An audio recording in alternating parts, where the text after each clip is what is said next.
오늘 우리에게 주시는 하나님의 말씀은 구약성경 창세기 48장 12절에서부터 마지막 22절까지 있는 말씀입니다.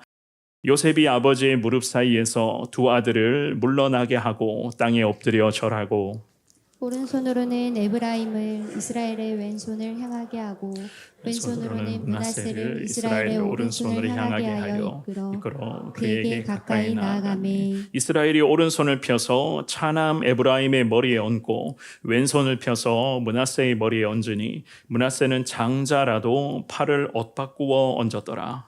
그가 요셉을 위하여 축복하여 이르되 내 조부 아브라함과 아버지 이삭이 섬기던 하나님, 나의 출생으로부터 지금까지 나를 기르신 하나님, 나를 모든 환난에서 건지신 여호와의 사자께서 이 아이들에게 복을 주시오며 이들로 내 이름과 내 조상 아브라함과 이삭의 이름으로 칭하게 하시오며 이들이 세상에서 번식되게 하시기를 원하나이다.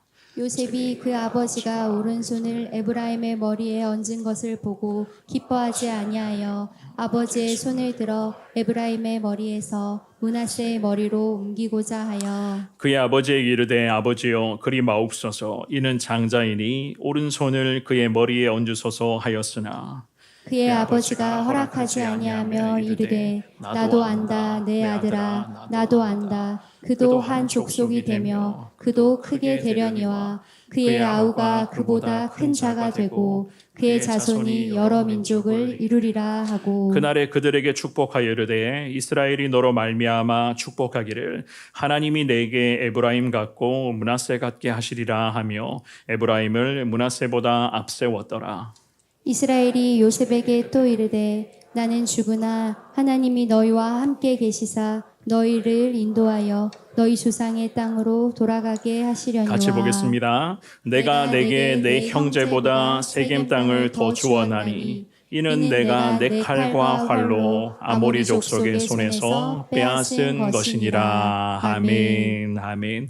오늘 살펴보게 될 이 귀한 생명의 말씀, 특별히 주시는 이 귀한 말씀을 통하여 5월의 가정의 달, 이 하나님께서 우리 가정에 특별히 오늘 이 밤에 은혜의 자리, 예배의 자리에서 하나님을 대면하고 있는 우리 개인에게 하나님이 어떤 말씀을 주시는가, 주시는 귀한 생명의 말씀을 통해서 하나님의 깊은 은혜를 깨닫고 그 은혜에 힘입어서 더 기도의 자리에서 하나님의 은혜, 특별히 자신은 물론이거니와 우리의 가정을 돌아보며 우리 교회와 특별히 우리 성원의 귀한 다음 세대 자녀들을 위해서 더 간절하게 기도하시는 우리 오늘 나오신 예배 나오신 우리 모든 성도님들 되시기를 주님의 이름으로 축원합니다. 제가 얼마 전에 접해본 뉴스 내용의 기사를요 먼저 우리 성도님들에게 나누고 오늘 말씀을 한번 살펴보겠는데요. 얼마 안 됐습니다. 일부 국회의원들이 모자보건법 일부 개정 법률안에서 무제한 낙태를 허용하는 법안을 발의를 했습니다. 그러니까 성도님들 아마 소식을 통해서 들어보셨을 것이고 이미 알고 계시는 분들도 많이 계실 거라고 생각을 하는데요. 태아의 생명권을 무시하고 인간의 의지나 여러 그냥 상황에 따라서 태아의 생명을 끊어도 된다는 법안입니다. 그리고는 그 임신을 했을 때에 임신 주차의 그 수의 제한을 없애고 약물 낙태를 이제는 제도화해야 된다라고 하는 그런 법안의 구체적인 내용들이에요. 그런데다가 이런 내용도 있습니다. 16세 이상의 미성년자들도 부모 동의 없는 임신 중절을 허용을 해야 된다라고 하는 그러한 구체적인 내용들도 명시가 되어 있습니다. 이런 내용들을 보면서 전문가들은요, 이런 법률 개정안의 내용을 일컬어서 사실상 대한민국은 낙태를 전면 허용하게 된다라고 하는 그러한 결론을 내리게 되었는데요. 이 법안의 근거로 일부 국회의원이겠지만 그 의원들은요 이런 걸 이야기를 합니다. 여성들의 자기 결정권을 보장해 주어야 된다. 여성들의 그런 몸 안에 있는 생명을 여성 자신의 판단과 게다가 그녀가 처한 상황과 태아의 생명을 결정하는 그 권한 자체를 여성에게 보장해 주어야 된다는 그러한 근거로 이러한 법안을 구체적으로 세부적인 내용들까지 다 이제 덧붙여서 발의를 해 놓았어요. 이러한 법안은 지금 22대 국회죠, 그죠? 이 국회에서 특별 성향을 가진 몇몇 의원들을 중심으로 이런 법안들이 지금 벌써 네 번째 지금 발의가 된 걸로 제가 알고 있는데요. 요즘에 반려견이나 반려동물들도 함부로 키우며 유기를 하거나 죽이게 되면 어떻게 됩니까? 곧바로 고발당하게 되고 곧장 처벌당하게 되는 그런 시대 아니겠습니까? 하물며 태아의 생명을 인간의 의지로 이제는 끊어도 된다라고 하는 것, 우리 성도님들은 어떻게 생각하십니까? 전 세계적으로 봤을 때 제가 오늘 이 본문의 말씀을 준비를 하고 이 내용과 관련된 여러 자료들을 사실 좀 찾아보다가 우리 성도님들도 아마도 여러 경로를 통해서 이미 뉴스로 소식을 들어보셨겠지만은 우리 대한민국은요, 낙태 빈도수에서 세계 최상위권을 지금 달리고 있습니다. 숫자적인 통계가 있더라고요. 하루에 평균 5,600명, 하루 1시간당 230여 명의 태아가 어머니 뱃속에서 태어나지도 못한 채 죽어나간다는 거예요. 이게 지금 전 세계적인 통계가 아니라 이 대한민국 안에서 발표된 그러한 공식적인 통계입니다. 그런데 이러한 것들을 법으로까지 보장을 하면서 살인을 저지를 수 있는 자격을 국민들에게 이 나라가 법으로 보장해 주어야 된다. 지금 이 대한민국의 현실이자 우리 신앙인으로 봤을 때 영적인 현실이 지금 이 정도입니다. 지금 이 정도까지 이 나라가 오게 되었어요. 제가 이 법을 개정을 하고 발의를 하는 그런 과정들, 특별히 이러한 법안의 구체적인 이런 내용들을 쭉 읽어보면서 사실 참 예상하고는 있었지만은 너무 충격적인 부분이 있었는지라 마음이 좀 무거웠습니다. 도대체 이러한 법안들을 제정을 하고 발의를 하는 저 일부이지만 국회의원분들이 좀 속된 말로 표현하면 뇌구조가 참 도대체 어떠한 부분인가? 어떠한 뇌구조인가? 제가 이 대표 발의자들의 그런 명단을 사실 쭉 찾아보면서 그 일부이지만 국회의원들의 그러한 프로필을 쭉 한번 살펴보니까 그 중에서도 기독교 대학들 졸업한 국회의원들도 있더라고요. 이름을 대면 알 수가 있는 그러한 기독교 신학대학, 그런 대학을 졸업하면서 국회의원의 자리를 있으면서 이런 법안들을 발의를 하는 거예요. 그러면서 하는 이야기가 대부분 다 똑같습니다. 지금 시대적 흐름이 이렇다. 시대적 흐름이 이러니 이러한 시대적 흐름에 우리 대한민국도 발맞추어 나가야 된다라고 하는 그런 이야기를 합니다. 게다가 많은 여성단체가 여성들의 결정권을 존중해달라, 그러한 목소리를 꾸준하게 내고 있어요. 그렇기 때문에 이러한 사회적인 분위기도 물론 한몫하고 있기 때문에 일부 국회의원들이 이러한 법안들을 계속해서 발의하고 있는 것이 아닌가. 오늘 예배에 나오신 사랑하는 여러분, 하나님의 형상대로 지음받아 태어난 모든 인간은 다 존중받아야 되고 그야말로 하나님의 형상대로 태어났으니 하나님께서 태어난 모든 사람, 인간은 하나님이 친히 책임져 주실 줄을 믿습니다. 그 생명의 시작부터 인간은 존중받아야 되고 보호받아야 되는 거예요. 물론 태어나게 된 과정은 다 다르겠죠. 상황만 다 다를 겁니다. 그렇지만 과정이 다르고 상황이 어떠하든지 간에 하나님께서 그 생명을 창조하셨다는 거예요. 우리가 이 창조 섭리의 가장 기본을 놓치시면 안 됩니다. 하나님이 창조하셨습니다.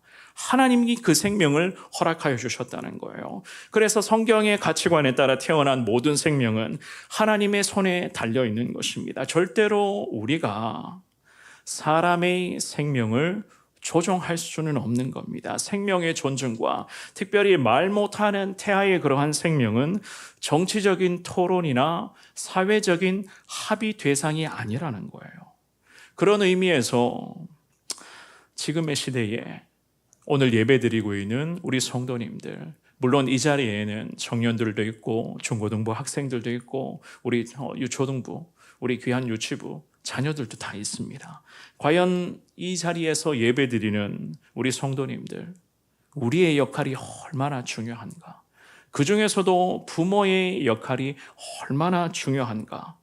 오늘 주시는 이 귀한 말씀을 통하여 야곱과 요셉의 이 귀한 가문에서 하나님이 우리에게 오늘 이 밤에 무엇을 깨닫게 하시고 우리가 어떠한 것을 붙들고 기도하게 하시는가 주시는 귀한 말씀을 통하여 하나님 은혜를 우리 성도님들 경험하시되 지금의 시대의 상황이 이렇다는 것, 그러니 우리는 늘 깨어 기도하며 특별히 내 개인뿐만이 아니라 다음 세대 자녀들을 위하여, 게다가 더 나아가서 가정과 교회와 이 대한민국 중요한 기로 앞에 서 있는 이 나라 대한민국을 위해서 기도하시면서 하나님의 은혜를 구할 수 있는 우리 성도님들 되시기를 바랍니다. 이 귀한 말씀을 통하여서 우리 하나님 우리들에게 과연 어떠한 말씀을 주시는지 귀한 말씀 앞에 하나님의 음성을 듣는 은혜의 시간 될 수 있기를 주님의 이름으로 축원합니다. 우리는 오늘 본문의 귀한 말씀을 통하여 두 가지 하나님 깨닫게 하시는 신앙의 교훈을 말씀을 통해서 살펴보겠는데요. 첫 번째입니다. 간절함과 사모함으로 하나님의 뜻에 절대 순종하겠다라는 다짐을 하셔야 돼요. 간절함과 사모함으로써 주님 뜻이라면 순종하겠습니다. 우리가 읽었던 이 본문의 귀한 말씀은 믿음의 사람 요셉이 아버지 야곱을 만나서 아버지 야곱으로부터 요셉 자신의 두 아들들이었죠. 우리가 지난주에도 살펴보았지만 요셉의 두 아들들을 아버지 야곱으로부터 기도받게 하는 그 모습을 지금 오늘 본문은 말씀을 합니다. 세대에서 그 다음 세대로, 또 그 세대가 또 다음 세대로 거룩한 하나님을 살아가는 이 신앙의 존귀한 유산이 온전히 흘러가는 은혜로운 과정이 창세기 48장 말씀에 기록이 되어져 있는데요. 오늘 본문의 12절과 13절입니다. 우리 같은 목소리로 두 구절의 말씀 읽어봅니다. 시작. 요셉이 아버지 무릎 사이에서 두 아들을 물러나게 하고 땅에 엎드려 절하고 오른손으로는 에브라임을 이스라엘의 왼손을 향하게 하고 왼손으로는 므낫세를 이스라엘의 오른손을 향하게 하여 이끌어 그에게 가까이 나아가매. 아멘. 자, 이 말씀을 보시면은 아버지 야곱도 그리고 아들 요셉도 간절함과 사모함으로 지금 이 신앙의 유산을 계승하는 과정 앞에 지금 서 있었습니다. 특별히 요셉은 인생의 마지막 시간을 지금 보내고 있기도 했으며 하나님께서 특별히 야곱이죠, 그죠? 야곱에게 인생의 마지막 시간에 하나님이 맡겨주신 이 귀한 사명 앞에 요셉의 아버지 야곱은 거룩한 사명 앞에 지금 서 있었습니다. 그래서 아들이었던 요셉은 아버지 야곱의 무릎 사이에 요셉의 자신의 두 아들들이었습니다. 두 명의 아들들을 물러나게 하였다라고 말씀은 그렇게 시작을 하는데요. 이 12절 말씀의 첫 구절에 보시면 요셉이 아버지의 무릎 사이에서 두 아들을 물러나게 하고 땅에 엎드려 절하게 했다. 이 구절의 의미는 요셉이 자신의 두 아들들을 야곱의 무릎 곁에서 약간 떨어지게 했다는 거예요. 약간 떨어지게 한 후에 떨어진 그 위치에 이 요셉의 두 아들들이 야곱 앞에 엎드려 절할 수 있도록 하기 위하여서 아버지 야곱의 무릎에서 이 두 명의 아들들을 요셉은 약간 떨어뜨려 놓았습니다. 그리고는 야곱 앞에서 절합니다. 이러한 의식, 할아버지 앞에서 이러한 절하게 되는 이러한 의식은요, 양자로 거룩한 신앙의 양자로 받아들인다라고 하는 그 시대의 의식 중에 하나이기도 했었는데요. 13절 말씀해 보시면은요, 요셉은 이러한 의식을 통하여서 오른손으로는 에브라임을 잡은 후에 아버지 야곱이었죠. 야곱의 왼쪽에 세웠고 왼손으로는 므낫세를 잡은 후에 야곱의 오른쪽에 세웠습니다. 그러니까 지금 이 요셉은 장자와 차자를 각각 오른손과 왼손, 즉 오른쪽과 왼쪽에 세움으로써 야곱의 오른손이 장자였던 므낫세 위에 올라가도록 이 요셉은 조치를 했고, 반대로 차자는 에브라임은 야곱의 왼손이 올라가도록 지금 이 상황에서 조치를 취한 것이었습니다. 왜 이렇게까지 하는가 하면 고대로부터 오른쪽은 왼쪽보다 훨씬 더 중요하다라는 이 시대 사람들의 인식이 굉장히 강했기 때문이에요. 시편 16장 8절 말씀에 보면 믿음의 사람 다윗이 하나님께 신앙의 고백을 할 때에 이런 고백을 한 적이 있었습니다. 시편 16장 8편 우리 이 말씀 읽어봅니다. 시작. 내가 여호와를 항상 내 앞에 모시며 그가 나의 오른쪽에 계심으로 내가 흔들리지 아니하리로다. 아멘. 그렇습니다. 하나님의 사람 다윗이 하나님께 기도하면서 하나님께 이렇게 고백을 합니다. 항상 하나님을 모시겠다라고 다짐을 하면서 하나님은 다윗 자신의 오른쪽에 계시는 하나님이십니다 라는 이러한 믿음의 고백을 하거든요. 그만큼 구약의 믿음의 사람들에게, 구약시대의 사람들에게는 오른쪽이라고 하는 것은 이렇게도 중요한 의미를 가지고 있는 그러한 방향이기도 했어요. 그런데 어찌된 영문인지 그 다음 구절을 보시면 야곱의 반응이 일반적이지는 않다는 것을 우리가 보게 됩니다. 오늘 본문으로 돌아가서요. 14절 말씀이에요. 우리 같은 목소리로 14절 읽어봅니다. 시작. 이스라엘이 오른손을 펴서 차남 에브라임의 머리에 얹고 왼손을 펴서 므낫세의 머리에 얹으니 므낫세는 장자라도 팔을 엇바꾸어 얹었더라. 아멘. 자, 지금 야곱, 즉 이스라엘을 야곱이라고 표현을 해요. 이 야곱이 지금 어떻게 반응하는지 이 14절 말씀을 보면 우리 성도님들 아마 지금 이 상황이 그림이 좀 그려지실 거라고 생각을 합니다. 자, 이 구절에서 사실 이 14절 말씀이 안수기도가 시행된 성경에서의 공식적인 첫 구절이다. 전문가들은 그렇게 이야기를 하기도 하는데요. 자, 안수기도라고 하는 것은 자신이 가진 그 무엇을 다른 사람들에게, 특별히 후손들에게 전가하는 데 의미를 담은 신앙에 있어서의 거룩한 행위이자 하나님의 뜻 앞에 순종하는 그러한 모습이기도 했었습니다. 그런데 지금 읽으셨지만 이 14절 말씀을 보면은요, 좀 약간 분위기가 좀 이상하죠, 그죠? 어떻게 이야기를 합니까? 이 말씀을 잘 보시면은 야곱이 그의 팔을 교차하여 안수하였다라고 생각할 수 있는데 우리말 성경을 보시면 이 14절의 구절을요 이렇게 지금 번역을 해놓았어요. 우리말 성경 한번 화면 혹시 준비되셨나요? 그러나라고 하는 그 구절을 한번 보여주시겠어요? 제가 전달해 드렸는데 우리말 성경에 보면은요 이렇게 번역을 합니다. 자, 제가 한번 읽어 드릴게요. 그러나 야곱은 팔을 어긋맞게 펴서 에브라임이 차남인데도 그의 오른손을 에브라임의 머리 위에 얹고 므낫세는 장남인데도 왼손을 그의 머리 위에 얹었다. 현대어 성경, 우리말 성경으로 지금 이 구절을 이렇게 좀 더 쉽게 번역을 해놓고 있죠. 그죠? 지금 어떤 상황이 벌어진지 이제는 이해가 되시죠? 자, 어긋맞게 펴서 에브라임이 차남인데도 야곱의 오른손으로, 그런데 므낫세는 장남임에도 불구하고 야곱의 왼손으로 지금 안수기도를 하고 있었다는 거예요. 이 구절을 히브리어 원어 성경을 보면 좀 난해한 문법적으로 기록되어져 있는데요. 전문가들의 해석을 보면은요, 이렇게 해석을 해요. 의도적이고도 신중하게 야곱은 그의 팔을 교차했다라고 그렇게 해석을 합니다. 몰랐기 때문에 우연치 않게 야곱이 기도 중에 실수했기 때문에 이렇게 한 게 아니라 의도적으로 이렇게 기도를 했다는 거예요. 의도적으로. 팔을 교차하여 이렇게 기도했다. 그리고는 야곱은 놀라운 축복을 선언을 합니다. 15절, 16절 말씀. 자, 이 14절 말씀을 머릿속에 집어넣고 15절, 16절 읽어봅니다. 시작.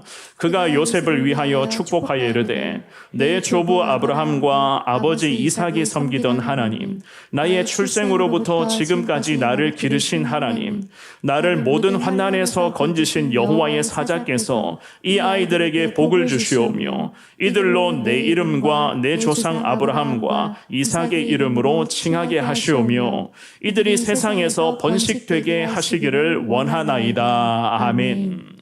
야곱은 요셉의 두 아들들을 축복 기도를 합니다. 축복 기도의 첫머리, 방금 읽으신 이 15절 말씀의 첫 구절에 뭐라고 이야기를 합니까? 야곱이 요셉을 위하여 축복하여 이르되 라고 이야기를 합니다. 지금 야곱의 양손은 에브라임과 므낫세 머리 위에 지금 놓여 있었지만은 오히려 야곱의 입술에서 선포된 기도의 첫 고백은 요셉을 향하고 있었던 겁니다. 요셉. 손은 요셉의 두 아들들을 향하여 안수기도 하면서 야곱이 기도하고 있었지만 기도 입술에서부터 선포되는 고백의 기도는 요셉을 향하고 있었다는 거예요. 사랑하는 여러분, 이 야곱이 축복하는 이 기도의 과정, 이 기도의 고백들을 잘 보시면은요, 이 시대의 일반적인 상식, 이 시대 사람들이 보통 생각하고 있었던 전통, 특별히 중요하다라고 생각했었던 오른쪽과 왼쪽, 이런 모든 것들을 종합해 봤을 때 일반적으로 인간의 상식과 우리가 보통 생각하는 것과는 계속 빗나가고 있었다는 것을 우리가 알 수가 있는 거예요. 정말이지 야곱은 아들 요셉에게, 그리고 아들 요셉을 통하여서 요셉의 두 아들들이었죠, 에브라임과 므낫세에게 하나님의 축복이 흘러가도록 역사하며 주님 앞에 기도로서 선포를 합니다. 그런데 이 기도의 모든 과정에서 보통 사람들, 즉 인간의 생각과 인간의 상식과는 달리 철저히 야곱은 살아계신 하나님 앞에서 간절함과 사모함으로써 하나님의 뜻 앞에 이 야곱이 절대 순종하고 있었던 것이었습니다. 절대 순종하고 있었던 이 믿음의 사람 야곱을 통하여 요셉에게 하나님의 은혜가 먼저는 흘러가고 있었어요. 그런데 야곱의 양손은 요셉의 두 아들들을 향하고 있었지만 그의 입술에서부터 기도의 첫 선포는 요셉을 위한 기도, 요셉에게 야곱의 기도가 향하고 있었던 것이었습니다. 결국 이 모든 것은요, 야곱이 실수했기 때문인가? 인생 마지막 시기를 보내면서 앞을 제대로 볼 수가 없었기 때문인가? 우리가 지난주에 살펴보셨죠. 이 야곱이 스스로 일어날 힘이 없었다. 성경은 그렇게까지 말씀을 했거든요.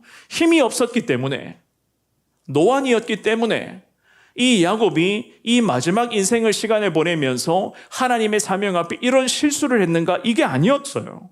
이 모든 것은 의도적이었고도 신중하게 야곱이 하나님의 뜻을 잘 받들고 있었다는 것이었습니다. 이것은 결국 하나님의 뜻이었다는 거예요.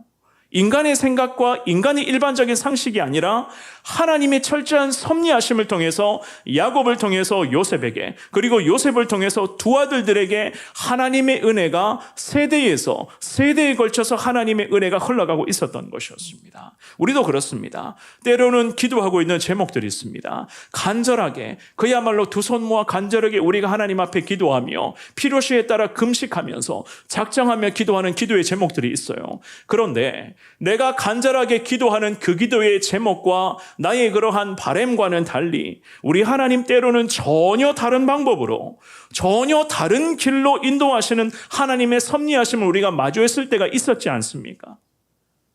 내가 기도하는 방향이 아닌데, 내가 원했던 것이 아닌데, 여러분들 이런 생각 해보신 적 있으십니까? 저 역시나 마찬가지였거든요. 작정 기도를 실컷 하고 나서 기도 응답의 첫 순간의 시작이 이게 아닌데 왜 하나님께서 이렇게까지 하시는가? 저도 이런 생각을 해본 적이 최근에도 있었거든요. 나의 예상을, 우리의 예상을, 인간적인 예상을 완전히 뛰어넘는 그야말로 파격적인 방법으로 인도하시는 살아계신 하나님의 일하심 앞에서 기도하는 우리로서는 간혹 혼란과 때로는 궁금증이 생겨날 때 있었지 않습니까? 오늘 이 본문의 말씀에서 야곱이 인생의 마지막 순간 앞에 하나님 맡겨주신 거룩한 사명, 신앙의 유산을 세대에, 그리고 그 다음 세대에 계승하며 하나님 사랑하는 그 믿음을 흘려보내는 이 과정 속에서 인간의 상식을 완전히 뛰어넘는, 그 시대에 보통 사람들이 생각하는 그 일반적인 생각을 완전히 뒤집어버리는 우리 하나님의 위대한 섭리하심이 믿음의 사람 야곱을 통하여 요셉에게, 그리고 요셉을 통하여 요셉의 두 아들들에게 하나님 은혜가 흘러가게 되는 이 과정을 우리가 지켜보는 거예요. 하나님은 오늘 이 밤에 예배드리는 우리에게 이 주시는 말씀을 통해서 무엇을 결국 깨닫게 하시는가? 사랑하는 여러분, 모든 것 우리 하나님 합력하여 선으로 인도하시는 위대하신 하나님이신 것을 깨달을 수 있기를 주의 이름으로 축원합니다. 그러므로 인간적인 방법, 보통 우리가 생각하는 일반적인 관점, 우리가 가지고 있는 인생을 살아가면서의 여러 상황에 대한 상식 등 이러한 것들이 하나님 일하심 앞에 다를 때가 참 많이 있을 겁니다. 그때마다 우리 하나님 크고 비밀한 그 위대한 하나님의 뜻을 부족한 사람이, 즉 우리가 깨닫게 해달라 하나님 앞에 기도하시며, 때로는 내가 생각하는 것과 내가 판단하는 것과 내가 계획하고 준비하는 것이 하나님 일하심에 다르다 할지라도 철저히 하나님의 뜻에 간절한 마음과 사모하는 그 심정으로 절대 순종하겠습니다. 내가 원하는 것이 아닌데, 내가 바랬던 것이 아닌데, 그 상황을 우리가 마주하더라도 이것이 하나님의 뜻이라면 하나님의 이 위대한 뜻 앞에 부족한 우리가 순종하겠습니다. 이러한 믿음의 고백을 통해서 하나님의 위대하심을 사모하시기를 바랍니다. 모든 것 다 하나님의 뜻대로 흘러가기를 원합니다. 이러한 믿음으로 주님의 손에 맡겨드릴 때에 하나님, 우리가 간절히 기도하는 것 이상의 더 위대한 은혜와 축복을 우리뿐만이 아니라 우리의 가정과 특별히 우리 귀한 자녀들에게 하나님 은혜가 흘러갈 수 있도록 주님 함께하여 주실 줄을 믿습니다. 하나님의 섭리하심에 모든 것을 맡겨드리며 하나님의 뜻 앞에 내 생각, 내 고집, 내 판단 다 내려놓으시고 하나님의 뜻 앞에 절대 순종으로 나아갈 수 있는 우리 귀한 성도님들 되시기를 주님의 이름으로 축원합니다. 두 번째입니다. 하나님의 섭리하심을 깨닫는 지혜가 있어야 돼요. 하나님의 그 섭리하심, 하나님의 일하심을 우리가 깨닫고 순종할 수 있는 지혜가 참 필요합니다. 사실 우리가 오늘 읽었던 이 본문의 말씀도 그렇지만은 요셉의 인생 가운데 함께 하시는 하나님의 일하심, 우리 하나님의 그 섭리하심을 보면은요, 전혀 예상치 못한 순간들이 참 많이 있었거든요. 물론 오늘 이 본문의 말씀에서도 마찬가지였습니다. 전혀 예상치 못한 상황으로 전개가 되고 있었습니다. 요셉이 아버지였던 야곱에게 이야기를 해요. 불편한 심기를 드러냅니다. 인간적인 생각과 일반적인 상식이 요셉에게도 남아 있었겠죠, 그죠? 우리 한번 볼까요? 오늘 본문에 돌아가서 17절과 18절입니다. 두 구절의 말씀 읽습니다. 시작. 요셉이 그 아버지가 오른손을 에브라임의 머리에 얹은 것을 보고 기뻐하지 아니하여 아버지의 손을 들어 에브라임의 머리에서 므낫세의 머리로 옮기고자 하여 그의 아버지에게 이르되 아버지여 그리 마옵소서. 이는 장자이니 오른손을 그의 머리에 얹으소서 하였으나. 아멘. 지금 이 요셉의 마음이 좀 불편했습니다. 당연히 그랬겠죠. 당연했을 거예요. 그래서 지극히 상식적인 것을 야곱에게 조심스럽게 이야기를 합니다. 그리 마옵소서. 아버지 그거 아니에요. 그거 아닙니다. 라는 이야기를 하거든요. 그런데 이 아버지 야곱의 반응이 궁금하지 않습니까? 이 야곱의 반응도 한번 볼까요? 19절과 20절도 같이 읽어볼게요. 시작. 그의 아버지가 허락하지 아니하며 이르되 나도 안다. 내 아들아 나도 안다. 그도 한 족속이 되며 그도 크게 되려니와 그의 아우가 그보다 큰 자가 되고 그의 자손이 여러 민족을 이루리라 하고 그날에 그들에게 축복하여 이르되 이스라엘이 너로 말미암아 축복하기를 하나님이 내게 에브라임 같고 므낫세 같게 하시리라 하며 에브라임을 므낫세보다 앞세웠더라. 아멘. 지금 어떤 상황이 전개가 되는지 말씀에 쭉 기록되어져 있죠. 그죠? 요셉이 불편한 마음을 감출 수가 없었습니다. 그래서 인생의 마지막 순간에 하나님 맡겨주신 사명 앞에 순종하고 있었던 아버지 야곱에게 요셉은 조심스럽게 이야기를 합니다. 그런데 이 아버지 야곱의 반응도 만만치 않아요. 이 야곱의 강직함과 우리 하나님의 섭리하심 앞에서 야곱은 좀 전에도 그랬고 지금도 야곱은 절대 순종하고 있었습니다. 요셉은 아버지의 두 눈이 잘 안 보이는 줄 알고 판단을 합니다. 아버지, 그거 아닙니다. 그리 하지 말라고 이야기를 해요.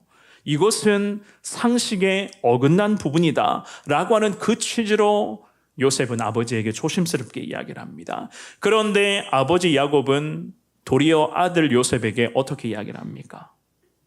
나도 안다. 내 아들아, 나도 안다. 19절 말씀에 보면 그 야곱의 강직한 그 마음, 하나님의 뜻에 절대 순종하고 있었던 이 아버지 야곱의 이 신앙을 우리는 배울 수가 있어요. 아들아, 나도 안다. 나도 안다. 단순히 인간적인 지혜로 알고 있다는 그 의미가 아니에요. 나도 안다 라고 하는 이 아버지 야곱의 이 요셉을 향한 고백은요, 하나님 앞에서의 온전한 순종이었습니다. 인간적인 상식보다, 보통 일반적으로 내가 받아들이고 생각하는 것보다, 특별히 나의 짧은 판단과 내가 계획하고 기대하고 원하는 것보다 더 중요한 것은 하나님 아버지의 뜻이고 우리 하나님의 지금 이 순간 일하심, 하나님의 그 섭리하심이 야곱에게는 가장 먼저였던 거예요. 그래서 아들 요셉이 이야기를 했을 때 아들에게 나도 안다, 내 아들아, 나도 안다. 하나님이 주시는 그 거룩한 지혜에 힘입어서 야곱은 아들 요셉에게 안다고 2번이나 이야기를 합니다. 인간적인 생각으로는 당연히 그랬죠. 장자가 축복의 계승자가 되어야 되고 장자가 신앙의 계승자가 되는 것이 맞아요. 이것이 인간적인 생각이고 원래 이 민족은 지금까지도 그래 왔습니다. 그런데 인간적인 생각과 상식은 하나님의 섭리하심을 절대 앞서 나가면 안 된다는 것을 하나님이 오늘 이 밤에 우리에게도 지금 가르쳐 주십니다. 그래서 야곱은 곧장 선포합니다. 므낫세보다 동생이었던 에브라임이 크게 되어 여러 민족을 이루게 될 것이다. 이 야곱의 입술로 우리 하나님의 계획하심이 그대로 선포되는 이 은혜의 현장이었어요. 좀 더 쉽게 말씀드리면 우리에게로 이 부분을 적용하면은요, 첫째가 무조건 먼저다, 둘째는 그 다음 아닌가, 이런 단순한 개념이 아니라는 겁니다. 이것조차도 하나님의 섭리하심이 있으면 둘째가 먼저 앞서 나갈 수도 있고 첫째가 그 뒤를 따라갈 수도 있다는 거예요. 이것이 우리 하나님의 뜻이고 하나님의 방법이라면 우리 어떻게 해야 되겠습니까? 당연히 하나님의 뜻과 하나님의 인도하심과 우리 하나님의 위대한 계획하심에 우리는 순종해야 되는 것 아니겠습니까? 그렇지 않겠어요? 무조건 첫째가 다 해야 되는가? 첫째가 항상 먼저 가야 되는가? 첫째가 항상 모든 혜택을 다 누려야 되는가? 이게 아니라는 거예요. 필요시에 따라 하나님이 일하시고 하나님께서 우리의 삶을 통해서 최고의 영광을 이루어 가시는 그 과정에서 둘째가 앞서 나갈 수도 있고 셋째가 더 중요한 역할을 할 수도 있고 막내가 어쩌면 더 중요한 역할 앞에 쓰임받을 수가 있다는 거예요. 결국 이 모든 것은 뭡니까? 하나님의 뜻이기 때문에 하나님의 뜻 앞에 인간이 가지고 있는 일반적인 상식과 보통의 그 생각을 하나님의 뜻 앞에 내려놓으라는 겁니다. 그래서 야곱의 입술을 통해서 요셉에게 오늘 이 저녁에 예배드리는 우리에게도 하나님이 말씀하시는 겁니다. 하나님의 섭리하심 앞에 인간의 생각이 절대로 앞서면 안 된다는 거예요. 인간의 생각이 아무리 일반적인 상식이자 우리 보통 살아가는 삶의 방법이라 할지라도 하나님이 아니라고 하면 우리 아닌 겁니다. 하나님이 옳다라고 하면 우리는 그 하나님의 뜻 앞에 순종하고 하나님의 뜻을 따르면 되는 것 아니겠습니까? 아버지 야곱이 기도하면서 오늘 본문의 19절의 말씀에서 이렇게 기도를 합니다. 화면에 나와 있는 것, 그의 아우가 그보다 큰 자가 되고 그의 자손이 여러 민족을 이루게 될 것이다. 아버지의 입술로 참 상식을 뒤집어버리는 위대한 기도가 지금 아버지의 입술로 선포되고 있어요. 정말 그랬습니다. 모세 시대에 첫 번째 인구조사에서 정말로 에브라임 지파는 42,500명의 남성을 가진 반면에 므낫세 지파는 32,200명의 남성이었습니다. 인구조사를 할 때 보통은 남성들을 세서 그것을 공식화하는 그러한 인구조사의 통계가 있잖아요. 그런데 두 번째 인구조사에서는요, 에브라임 지파가 32,500명이었는데 므낫세 지파는 52,700명이었어요. 이 내용들이 민수기 1장과 26장에 기록되어져 있는데 이런 것도 잠깐 이스라엘이 왕정 시대를 들어가게 되고 이스라엘이 남과 북으로 분열이 되었을 때의 에브라임 지파는요, 북쪽 이스라엘 왕국 북왕국에서 이 에브라임 지파가 가장 강력한 영향력을 행사하는 지도자적인 위치를 차지하였다. 성경은 이 에브라임 지파에 대해서 그렇게 지금 말씀을 합니다. 에브라임은 특별히 북왕국 나라의 정치 군사의 중심 역할을 하기로 했다고 시편 108편 말씀에 보면 에브라임을 일컬어서 그 시대의 머리에 투구와도 같은 그 중요한 위치적인 역할에서 하나님으로부터 쓰임받게 되었다고 성경은 그렇게 말씀을 합니다. 따라서 이 모든 것은요, 아버지였던 야곱의 그 입술을 통해서 하나님이 말씀을 하신 것이고 하나님의 그 거룩한 말씀의 예언은 완전하게 성취되었다. 우리 하나님의 섭리하심은 하나님 말씀하신 대로 그대로 다 성취되었다는 거예요. 둘째였는데 첫째보다 먼저 쓰임받게 되고, 둘째였는데 첫째보다 더 하나님의 영광 가운데 쓰임받게 되었다. 이게 하나님의 뜻이에요. 그러면 우리는 어떻게 됩니까? 하나님이 이 거룩한 뜻 앞에 순종하는 것이 우리 그리스도인들의 삶이 되어야 되고 우리 그리스도인들의 가치관이 되어야 되는 것 아니겠습니까? 다시 본문으로 가서 야곱은 아들 요셉을 축복을 합니다. 자기의 인생의 마지막 순간, 특별히 자신의 죽음을 언급을 하면서 요셉에게 이렇게 고백을 합니다. 더 이상 함께 할 수 없게 되었다라고 말씀을 하면서 두 가지 하나님의 약속을 아들 요셉에게 전합니다. 오늘 본문의 마지막 구절이죠. 21절과 22절의 말씀입니다. 두 구절의 말씀을 읽어봅니다. 시작. 이스라엘이 요셉에게 또 이르되 나는 죽으나 하나님이 너희와 함께 계시사 너희를 인도하여 너희 조상의 땅으로 돌아가게 하시려니와 내가 내게 내 형제보다 세겜 땅을 더 주었나니 이는 내가 내 칼과 활로 아모리 족속의 손에서 빼앗은 것이니라. 아멘. 두 가지 약속을 합니다. 나는 죽으나 하나님은 너희와 함께 하실 것이다. 이것이 아버지 야곱의 입술로 선포되는 요셉과 후손들에게 주신 하나님의 축복이었습니다.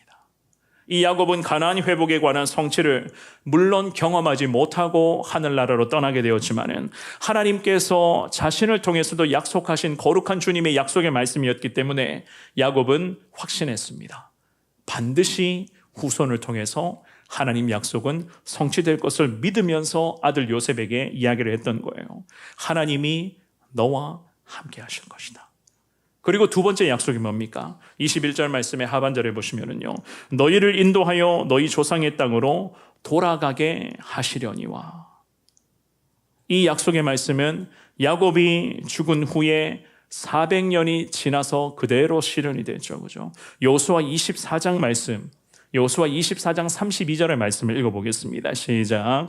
또 이스라엘 자손이 애굽에서 가져온 요셉의 뼈를 세겜에 장사하였으니 이곳은 야곱이 백크시타를 주고 세겜의 아버지 하몰의 자손들에게서 산 밭이라. 그것이 요셉 자손이 기업이 되었더라. 아멘. 하나님 약속하신 말씀 그대로 다 성취가 되었습니다.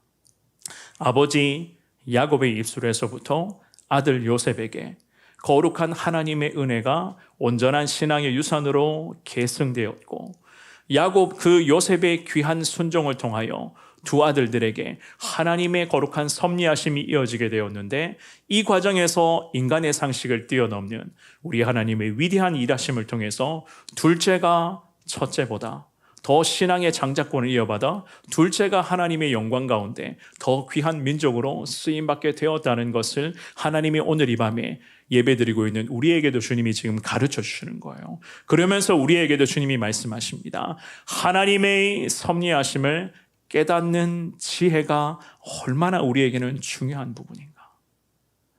사실 야곱도 그리고 요셉도 하나님의 이러한 위대한 섭리하심을, 우리 하나님의 일하심을 이 야곱이나 요셉이 받아들이지를 못했다면 어떻게 되었겠습니까? 이거 일반적인 상식이 아닙니다. 아버지, 그래서는 안 됩니다. 요셉이 아버지 야곱에게 끝까지 고집부렸다면 그 신앙의 유산이 에브라임과 므낫세에게 온전히 계승될 수 있었을까요? 아니었겠죠. 아버지 야곱도 아들 요셉도 알았습니다. 하나님의 일하심이구나. 이것이 하나님의 뜻이구나. 하나님께서 에브라임과 므낫세를 통해서 하나님은 이렇게 일하시려는 계획이 있으시구나. 야곱도 요셉도 우리 하나님의 뜻을 깨닫는 탁월한 영적 지혜가 있었기 때문에 이 갈등과 고민 앞에서도 야곱도 요셉도 모든 것을 내려놓으면서 하나님의 뜻에 다 맡겨드리고 세대에, 그리고 그 다음 세대에, 또 후세대까지 하나님의 은혜가 온전히 계승될 수 있도록 우리 주님께서는 이 귀한 가문을 통하여 하나님 놀라운 구원의 역사를 이루어 가신 것 아니겠습니까? 말씀을 정리하겠습니다. 오늘 예배에 나오신 사랑하는 여러분, 세대에서 세대로 신앙의 유산을 전수한다는 것, 이 말씀을 보면서 우리가 잠시 깨닫게 되었지만 결코 만만치가 않다는 것을 우리 다시 한 번 더 깨닫게 됩니다. 게다가 하나님의 섭리하심, 우리 하나님의 계획하심과 그 계획하신 바를 하나님이 이루어 가시는 그 과정 속에서 우리 부족한 자들이 참 믿음으로 하나님의 뜻에 절대 순종한다? 그래요. 하나님이 주시는 지혜가 부족하다면 우리 같은 이 부족한 자들이 어떻게 이 위대한 하나님의 섭리하심을 제대로 받들 수가 있겠습니까? 신앙을 온전히 계승하여 우리 후손들에게 하나님 사랑하는 이 믿음을 계승한다? 사랑하는 여러분, 쉽지 않습니다. 결코 쉽지 않아요. 그러므로 주님의 이름으로 부탁드립니다. 야곱처럼, 그리고 믿음의 사람 요셉처럼 간절함과 사모함으로써 하나님의 뜻이라면 무조건 순종하겠습니다. 이러한 신앙의 고백으로서 우리 하나님의 일하심 앞에 믿음으로 달려갈 수 있는 우리 사랑하는 성도님들 되시기를 축원합니다. 이 하나님의 위대한 일하심을, 내 삶을 위한 하나님의 계획하심을 우리가 제대로 깨달으려면 늘 말씀드리지만 하나님께서 주시는 지혜가 참 필요해요. 과연 이 상황 속에서 하나님이 내게 무엇을 원하실까? 하나님이 지금 나 마주한 이 과정 속에서 하나님이 나뿐만이 아니라 우리의 가정에, 우리 자녀들의, 우리 가정과 교회 가운데 하나님이 과연 어떠한 것을 이루어 가실까? 하나님이 주시는 그 지혜가 있어야지만이 하나님의 일하심에 우리가 온전히 순종하며 나아갈 수 있는 것 아니겠습니까? 제가 서두에서도 말씀드렸습니다. 참 시대가 악해요. 시대가 너무너무 악합니다. 악해도 어떻게 시대가 이렇게까지 악해질 수 있는가? 어느 목사님의 칼럼을 보면서 그 지금의 이러한 시대적 상황 속에서 낙태 허용의 이 과정을 보면서 어느 목사님이 칼럼에서 마지막 결론을 이렇게 이야기를 하더라고요. 이 나라 정부는 대한민국 국민들에게 살인 면허를 주려고 한다. 지금 시대가 이렇습니다. 그러니 야곱처럼, 믿음의 사람 요셉처럼 우리가 먼저 하나님의 능력의 손에 붙들려야지만이 이 악한 시대 속에서도 하나님의 섭리하심을 제대로 깨닫고 믿음의 거룩한 길을 온전히 걸어갈 수 있는 것 아니겠습니까?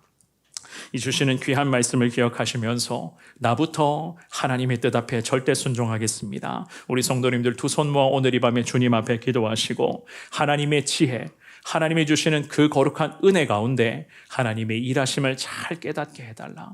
위대한 하나님의 섭리하심을 통해서 우리 하나님 모든 것 합력하여 손으로 이루어 가실 줄을 믿습니다. 이러한 확신 가지고 그 하나님의 은혜를 더 귀하게 사모하시며 서 있는 삶의 여정 속에서 늘 주님과 함께 믿음의 삶을 살아가시는 오늘 예배에 나오신 우리 모든 성도님들 되시기를 주님의 이름으로 축원합니다.